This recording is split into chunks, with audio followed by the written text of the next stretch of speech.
Hola, ¿qué tal? Las jornadas que realizamos con inversión en Madrid y en Barcelona han resultado un auténtico éxito. Es una pena que mucha gente no pudiera venir, pero afortunadamente esa es la mala noticia, la buena es que tenemos Internet. Tenemos Internet para contarles de qué hablamos en esas jornadas. Vamos a poder explicarles, casi como si hubieran venido, cuáles son los temas que tratamos, las ideas que dimos, para que además luego puedan consultar dudas, tratar sobre ello en el foro que se organiza desde este mismo medio, desde finanzas.com. Y lo prometido es deuda. ¿De qué hablamos desde Profim? Lo primero que quisimos transmitirles es que en los mercados hay tres formas básicas de ganar dinero. Una es identificar tendencias. Está comprobado que existen tendencias cíclicas en los mercados y el que las identifica gana. Luego hay otras que se refieren sobre todo a los mercados de renta variable, a las bolsas, que es la identificación de los motores del crecimiento. ¿Dónde están los motores de una economía? ¿O dónde han fallado esos motores, como desgraciadamente nos está pasando ahora en España? Pero hay un tercero, porque de esos ya hablamos en otras ocasiones. El tercero sería identificar las anomalías del sistema, los desequilibrios del sistema. El sistema financiero es un sistema imperfecto, porque es una obra humana. Y como es imperfecto, constantemente se desequilibra, como un motor mal ajustado. Pero aquí, a diferencia con un motor que siempre nos va a costar dinero ajustarlo, aquí lo podemos aprovechar. ¿Por qué? Porque cada vez que el sistema se desajusta, lo que asistimos es a un ajuste posterior del mismo. Y podemos identificar precisamente esas tendencias por las cuales el sistema va volviendo al equilibrio. Entonces, y en consecuencia, la identificación de las anomalías en el sistema financiero puede ser una fuente de rentabilidad muy importante.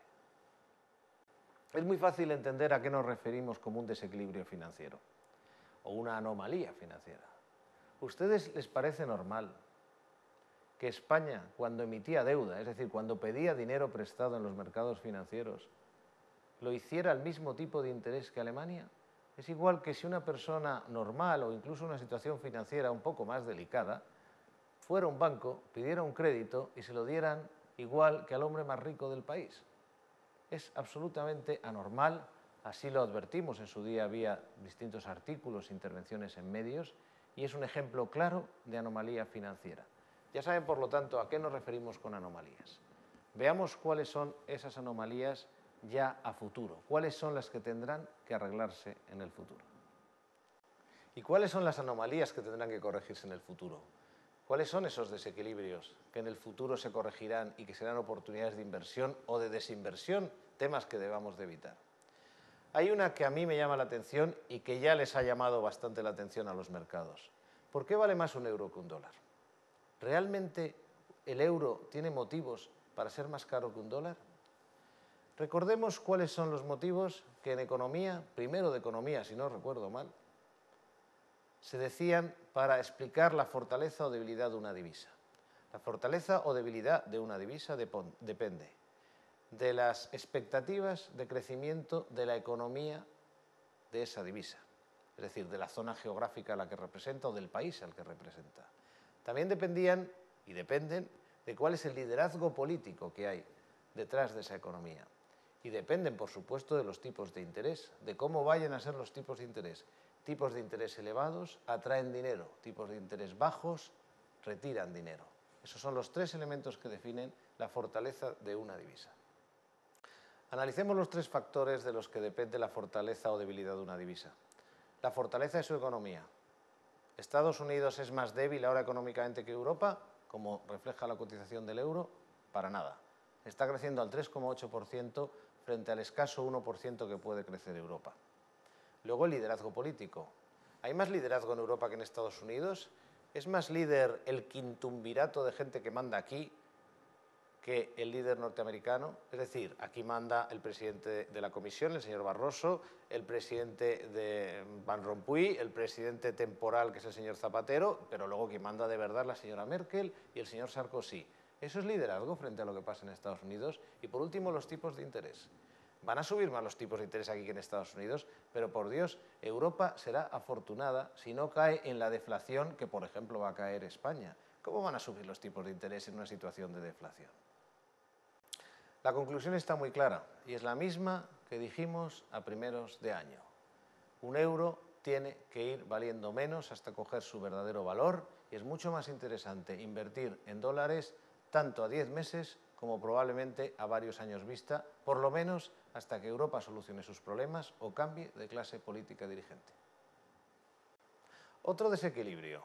¿Qué va a pasar con las enormes deudas que han contraído los estados para salir de la crisis financiera?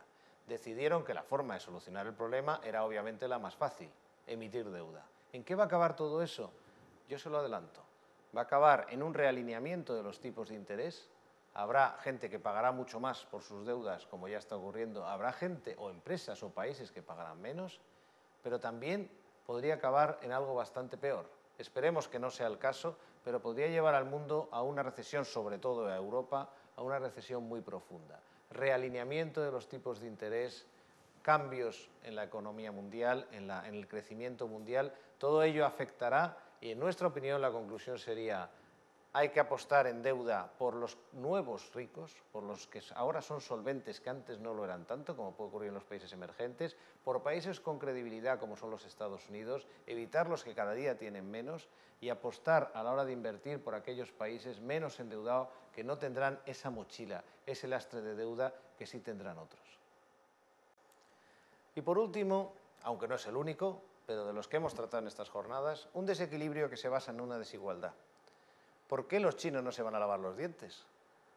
¿Por qué los chinos no van a tener algunos de los elementos de consumo que nosotros tenemos ahora mismo? Los chinos, los indios y los países emergentes en general. Claro que lo van a tener, por eso están trabajando como están trabajando, por eso trabajan duro, por poder contar con esas cosas.